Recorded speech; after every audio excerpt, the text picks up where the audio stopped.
So let's get right into this. As you all know, this has been a project, kind of a pet project of mine for a number of years now.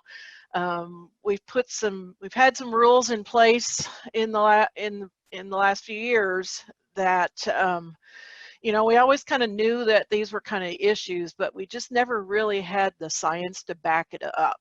And as far as we could find that no other university has done anything to even, take a look at all this stuff. So I have to give a big shout out to Linda Beach, because if it wasn't for her, I'm not sure this project would have happened. When she and her husband Doug decided to move to Manhattan, one of the first things she did was come to me and Dr. Aramoni and say, I want to do that food safety frosting and filling project. And I'm like, oh my goodness, finally, maybe it's going to happen. So we couldn't have done it without her. So big shout out to her. So let's get right into this, since I only have about 40 minutes here. Let's see here. There we go. So just some background. As you know, we've been doing this for many, many years. Even when I first started working here, I know there were questions and issues about certain food projects that were entered into fairs. And so, and like I just said, we never really had the good science to back it up. So I do have to thank a couple other people. We had a student, an undergraduate student, that was on a special project. He got some funding, a scholarship essentially, and he came to us. He's one of our food science students. Jaden Castanado is his name, and he came to us and said, hey, what can I do? And this was something that we've had on the table for a long time, and so we have to thank him too. So let me get into a little more background here. So foodborne illness outbreaks of frostings and fillings are rare, but they do happen. I did some digging on some research to find out what kind of outbreaks have occurred in the past. This is 3 examples here that I found. I found several. And like I said, it doesn't happen very often, and none of these were connected to any kind of fair or exhibition situation. These were all basically from a bakery standpoint. The first one there talks about a norovirus that occurred with wedding cake served at 46 weddings. This must be a big bakery in Massachusetts, but they served this cake to 46 weddings, and there were outbreaks among many wedding guests. The next one occurred just 10 years ago, right? Yeah. With Staphylococcus, and yet again it was another bakery, and this was due to improper bare hand contact and led to 100 illnesses with that one. And then just 7 years ago, there was another norovirus outbreak in Minnesota that affected 24 guests, and they found that it was prepared icing that was made by a food worker that was sick. So it can happen, and so it's just not something that we can just ignore. And by the way, we do have a report put together on this. We just need to get it prettied up. I need to get it to Linda Gilmore so we can get it prettied up, which goes into some other outbreaks and a lot of other information that that we have for this project. So why should we worry about this? So as you know, these contests happen all over the state. We get a wide variety of entries from the general public, whether it's through 4-H or open class. And obviously they happen during the summer months, pretty much all of them do, which could lead to a greater risk for the judges that are tasting these things, or even at a greater risk for the buyers at bake sales and auctions. I know some of the fairs do a bake sale of the items directly after they're judged. That's what happens. That's what's been happening at the state fair for years. But I do know some of you have an auction and they make a brand new product. So it is something that we have to be aware of, because you're giving food or having other people taste your food. The recipes vary greatly in the ingredients used and how they were made.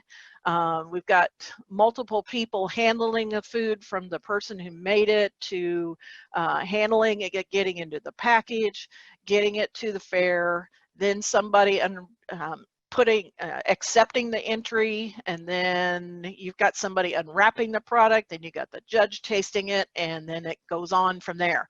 You get the picture. So we've got multiple spots where something had happened.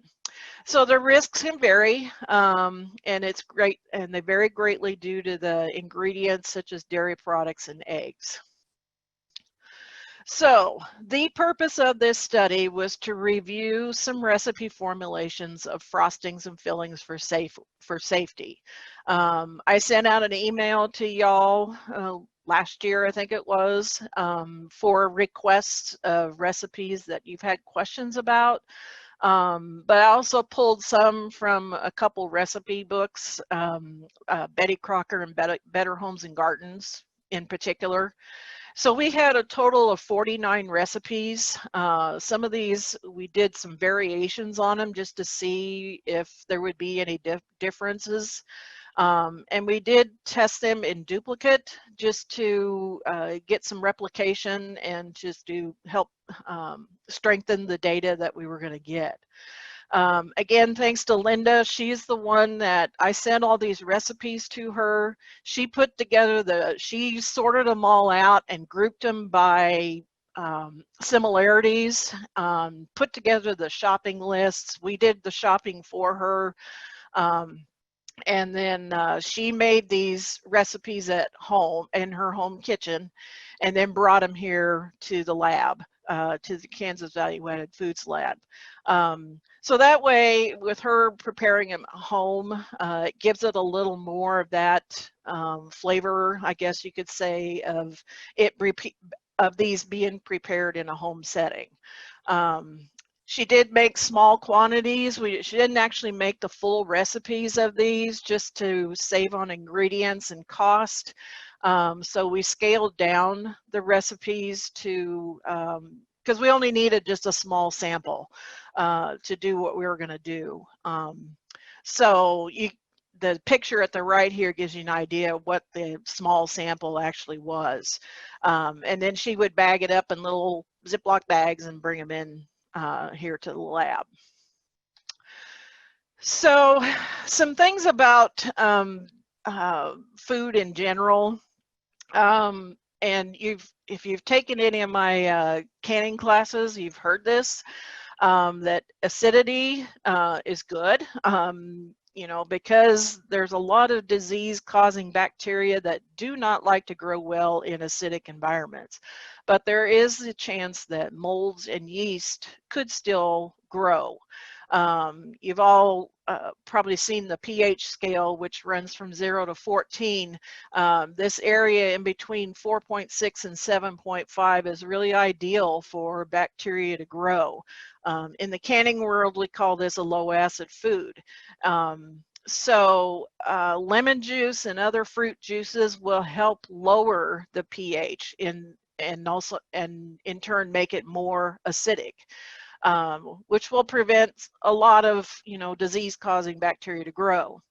But when there's eggs or higher amounts of dairy products in there, those are more basic or more alkaline, and that actually increases the pH, which can take it up around the 7 or even a little higher range.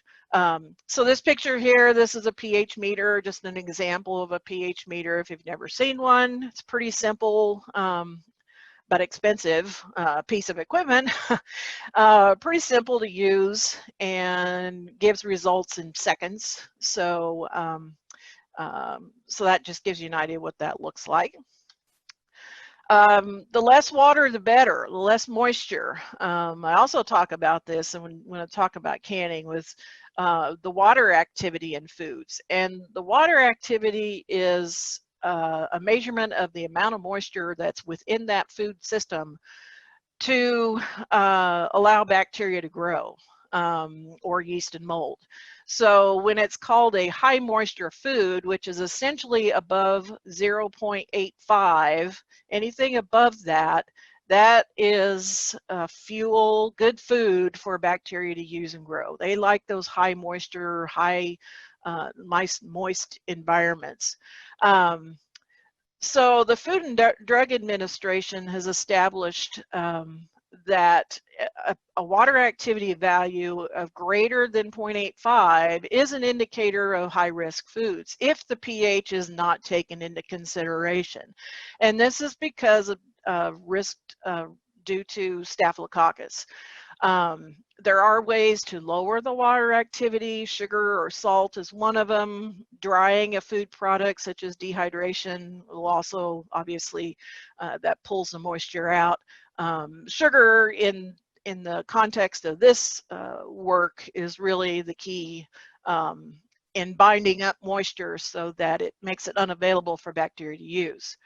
But when there's water added to a recipe, that'll increase your water activity. And dairy products, dairy-based products generally have a higher water activity also. So this is a really important consideration to look at in these types of recipes. This picture here is a picture of a water activity meter. Again, it's a pretty simple piece of equipment, yet very expensive. But you just take a little small sample, put it in this cup, and drop it into this little cavity right here, and then this gets pushed into the machine. And don't ask me what it does in the machine because I don't quite understand that. But it takes a reading and takes a measurement and tells us what the water activity is. All right. So what about sugar? Percent Brix is what we use to measure what's called soluble solids. It's a scale from 0 to 100. So on the extreme end, 0 is where it's basically all water. 100 is basically no water. It's just a solid food. So in sweet foods, like what we're talking about here, the percent Brix is a measurement of the percent sugar. So the higher the percent Brix, the lower available water, which helps reduce bacterial growth. So that is something that we also looked at. Now I will say, all of these recipes, they're fairly high in percent Brix. So I want to talk a little bit about Staphylococcus because of the fact that the FDA has a limitation on the water activity being that it should be above 0.85. So staph is common. It's pretty common. It's on your skin and hair. It generally doesn't cause illness for a lot of healthy individuals. But as you're cooking, if you start touching your face or your arms or whatever, if you scratch your head, then you could be transferring staph into your food. Now, the next point there, it says that this bacterium is a weak competitor with other bacteria, so it occurs more in pre-cooked foods. So what this means is even if you have a cooked food, it could still get contaminated by Staphylococcus because of improper food handling. So that's where it really comes in, is just improper food handling, not washing your hands, touching your face, scratching your head, all that kind of mindless things that we all like to do. But that's where that transfer can happen. And then when it does contaminate a food with a high pH and a water activity greater than 0.85, and then you leave it set out at room temperature, that's where it likes to grow. And it could also create toxins that could lead to food poisoning. So really, the way to control this is prevention and using proper hand hygiene, keeping equipment clean, keeping countertops clean, and then keeping foods outside of the temperature danger zone. And you can read more about what Staphylococcus is from the CDC from this website here. So in the FDA food code, they have this, they have a couple charts, and this one talks about foods that are either not heat treated or they are heat treated, but they're not packaged. They're not put in any kind of a package. So this particular chart applies to the this project because most of these frostings and fillings are not heat treated. Now, some of the fillings are if they're actually baked into a food product, but for the most part, you know, we're dealing with a frosting that's not cooked. So hopefully this chart can take a little, I know for me it took a little time to understand it, but if you are familiar with the ServSafe world, they talk about TCS foods, which is temperature controlled for safety, which means, you know, they need to be either kept cold or kept hot. And so in this case, they need to be kept cold.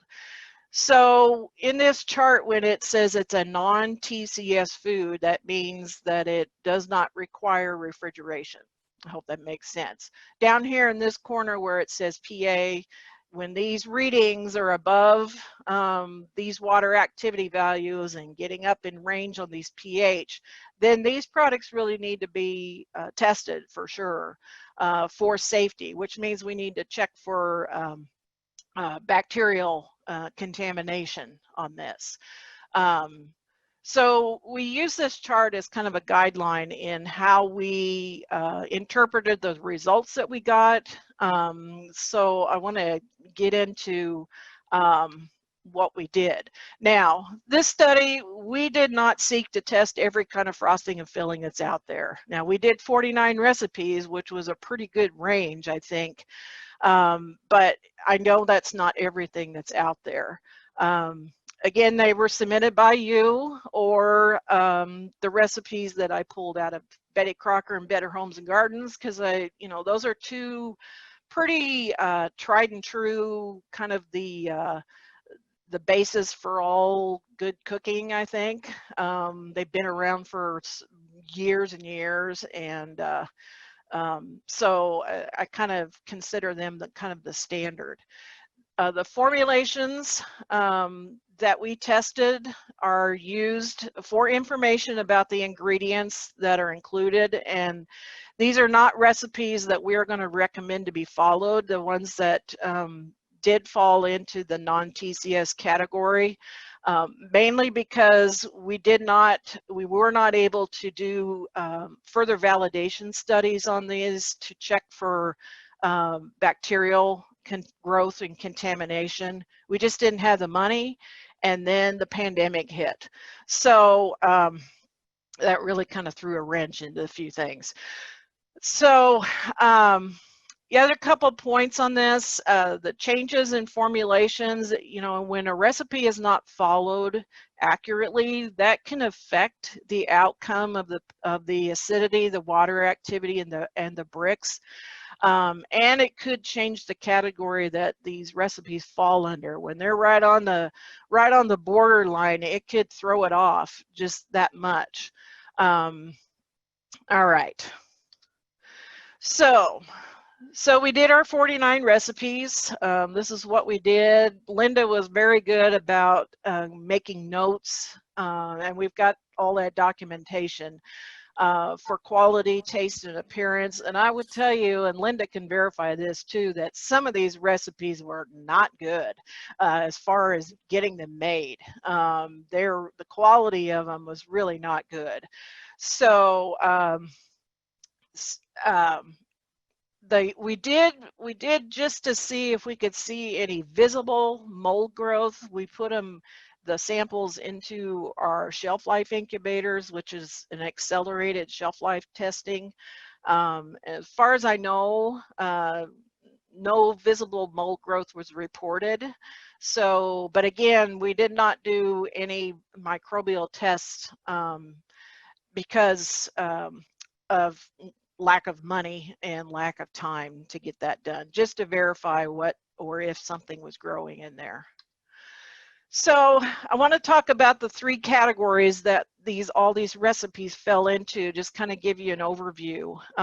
So based on that table back in that previous slide, uh, Group 1 is what we call a TCS food. So the pH and the water activity were considered conducive for bacterial growth, meaning that the water activity was above 0.85, actually above 0.88. If you noticed on that chart, you know, the FDA used 0.88 on their water activity as a cutoff line. We went down to 0.85 because of the Staphylococcus factor.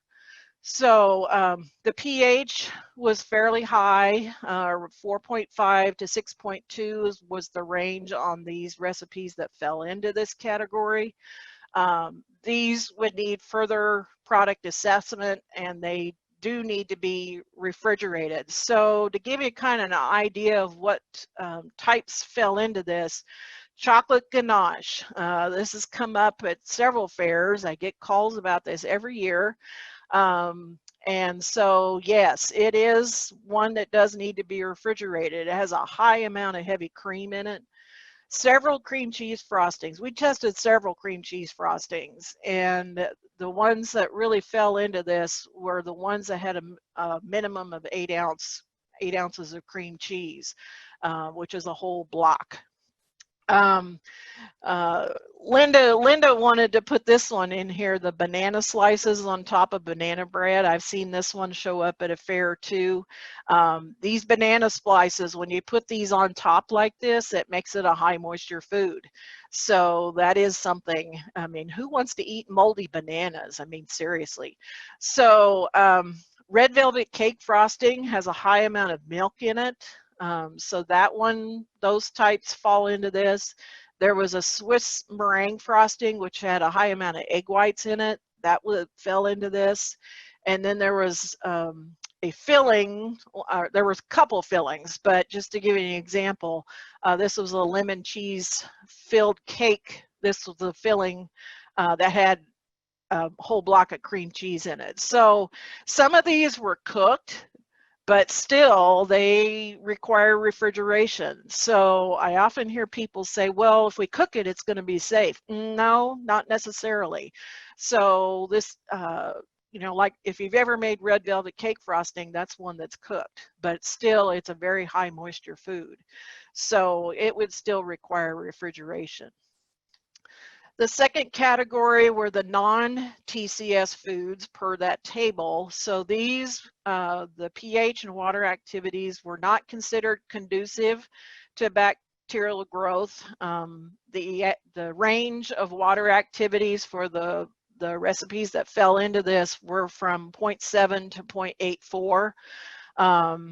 So you know, that's considered a low moisture food, and that's because pretty much all of these had a really high amount of sugar in them, and so that sugar was binding up the moisture, which could make them safer.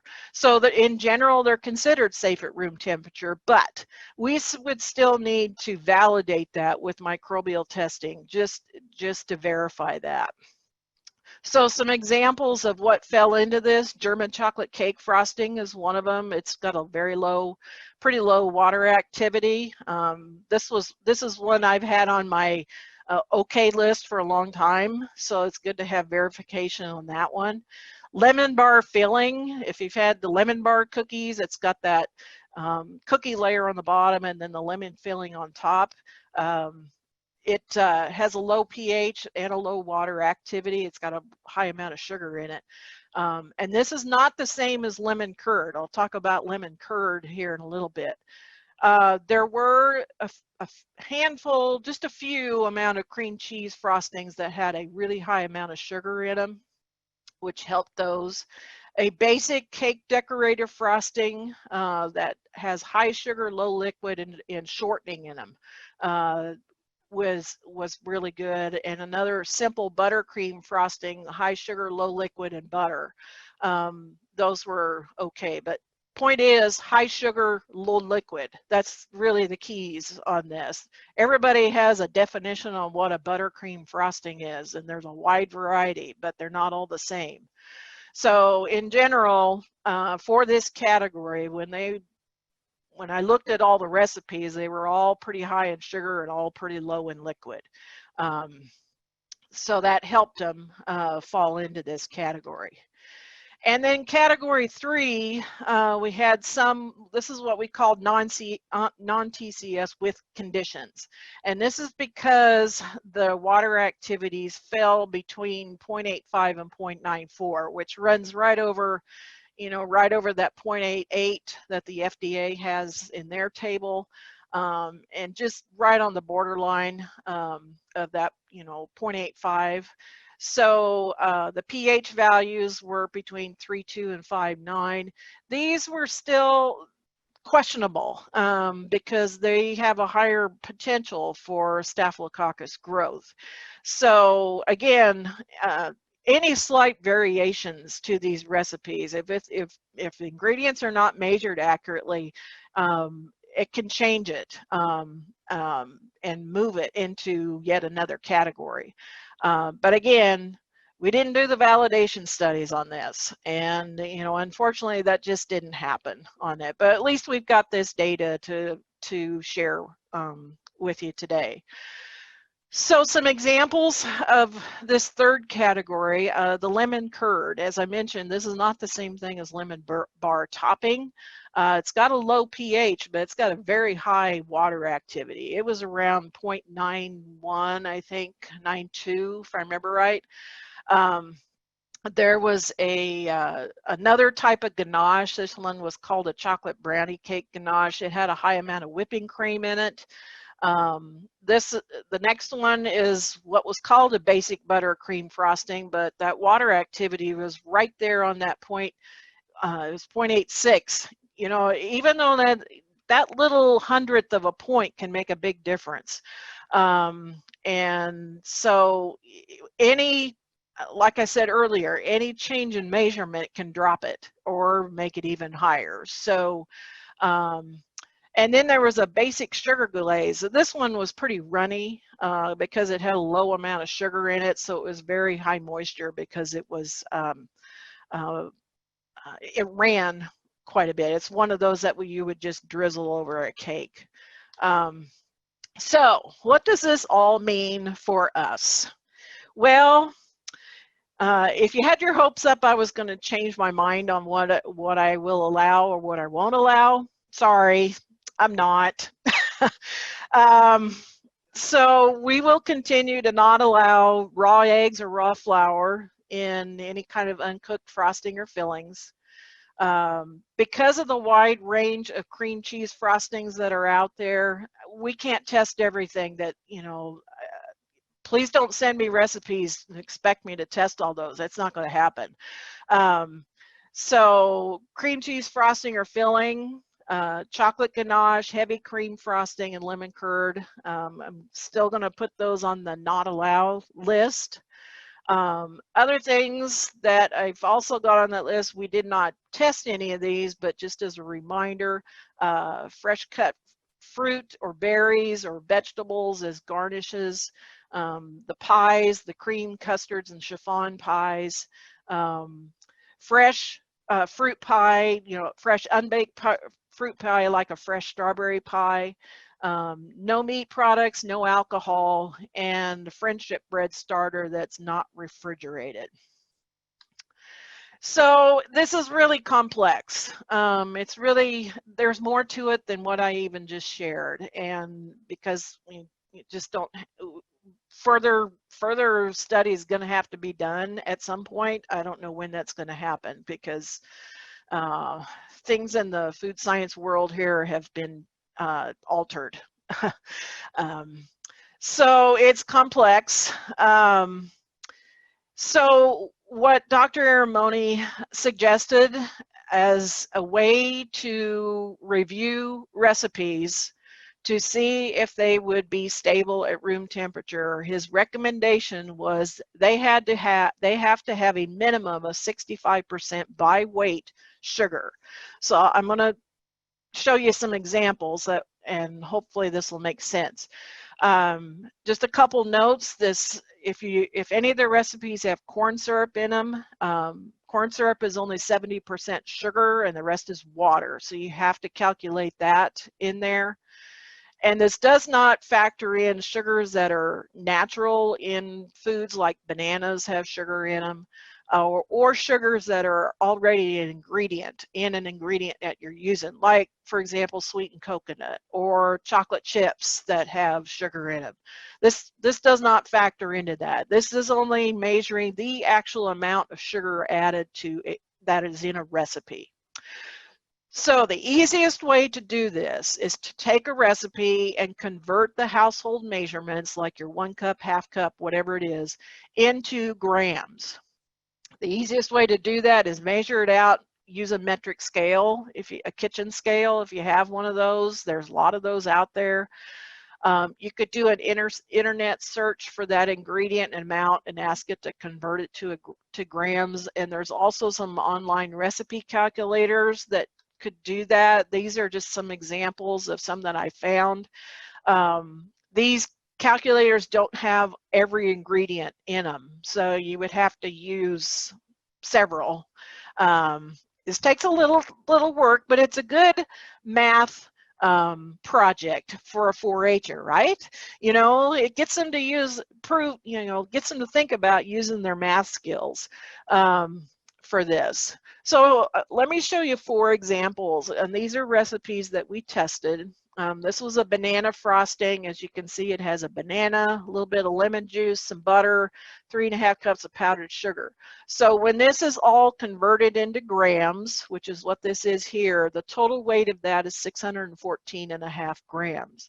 So to calculate the percent sugar, you take the 420, which is the powdered sugar, divided by the total weight, take that times 100. So this one is 68.3%, which is more than 65%. So I would consider this a stable frosting at room temperature. So let me show you another example. This is for that filling for that lemon cheese filled cake that I talked about earlier. This one has a whole block of cream cheese in it, a very small amount of sugar. So I think you can probably see where this is going. The total weight on this was just over 330 grams. So you take this sugar amount divided by that total times 100. That's only 15% sugar.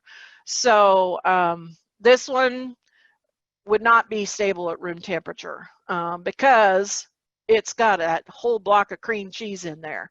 And that little bit of water bumps that up too. All right. Example number 3, this is a truffle frosting. It's got a lot of whipping cream in it. Here, I included this one to show you the corn syrup example. And then it's just chocolate. There's really no other added sugar to this. So when you calculate the grams of the amount of corn syrup, the total grams is 59, but then you take 70% of that out. 41.3 is the sugar amount in there. So again, this one calculates out to be only 5%. So that corn syrup really doesn't do much to counteract that whipping cream. And then the last one, this is a pretty basic cream cheese frosting. Again, it's got a whole block of cream cheese and only 3½ cups of powdered sugar. And when it calculates out, it's just almost 55%. So I would consider this one to require refrigeration. So I hope these examples help you understand how to figure this out.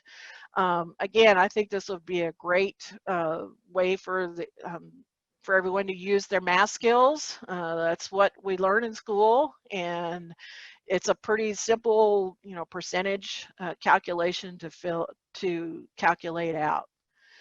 All right, so that's pretty much all I want to show you today. Again, thanks to these folks here for helping with this. Couldn't have done it without them. You all probably know that Dr. Amoni has retired, and so he helped me with this project. I will say that right now I am the only designated extension person here for food science here on campus. So I don't know what's going to happen yet. There's lots of discussion going on. So we'll just have to see. So we've got a few minutes left here. Are there any questions? I've been seeing the chat orange button light up a few times. I'm hearing music. Looks like you have a couple. First one is, can you use fresh vegetables on the top of bread and then bake the product? That should be fine. Those are pretty low moisture for the most part, and usually they're just slices like jalapenos or something like that. When they're baked into that. Call, baby. Bye. I think those will be fine. It's really going to kind of depend on the size of the pieces. You know, we see that sometimes show up in those hearth type breads. But when I was talking about the bananas, you know, bananas are pretty high moisture to start with. So as far as I know, I think those vegetables should be okay.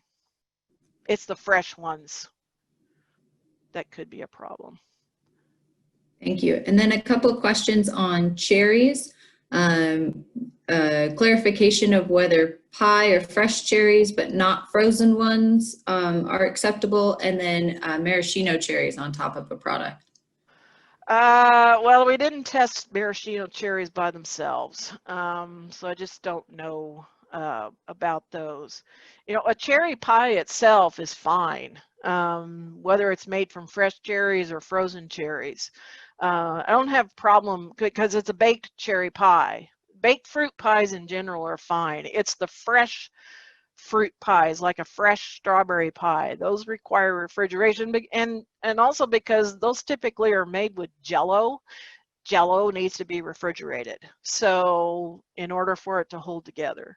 So, but the baked fruit pies, those are going to be fine. Thank you. Clarification, butter can be okay, but it just depends. Yep, that's pretty much it. Okay. Linda, did you have any comments to add? On the butter or on the... Well, or anything. Actually, you've got another question or two, Karen, that are going to get into a couple of other topics that we need to talk about. But honestly, it was really surprising which recipes came up tested as being seeming room temperature stable and those which were not.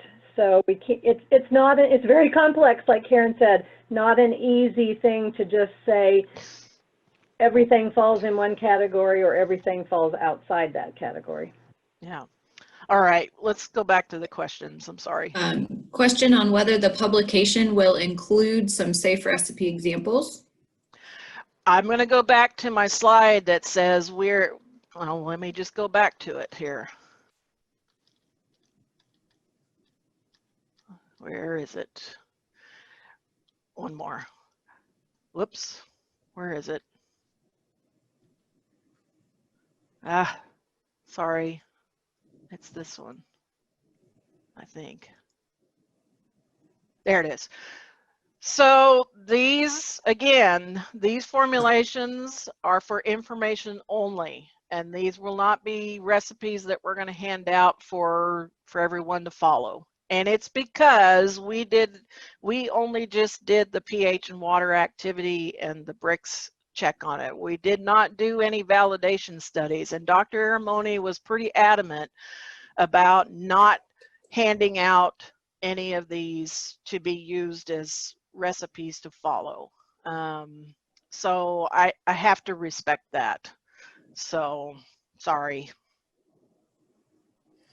Looks like we had one more, and Londa put a response in.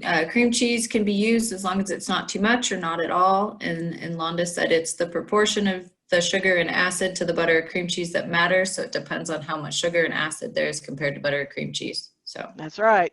That's right. That's why the cream cheese was all over the board.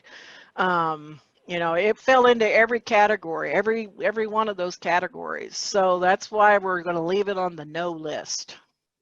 Sorry. And I think we have time for one more. Do you recommend saying no to butter being used in frosting at the fair? Well, again, it depends. You know, there's other things to consider too. The quality of the product itself, because butter is going to melt faster than shortening does. And it does depend on, like Londa just put in the chat, it does depend on the proportions and how much sugar is in there. So that's why I think if you go through and use that calculation that I showed you, I think that will help eliminate some issues with that. So so it just depends. But just know that, you know, you take a buttercream frosting made with butter out into hot heat, it's going to melt. And so the quality has got to play a factor in this too. It's complicated. I hate to say that. I hate to fall back on that, but it really, really is. But Karen, I think your advice, or Foggy's advice, to calculate the % sugar by weight in a recipe is something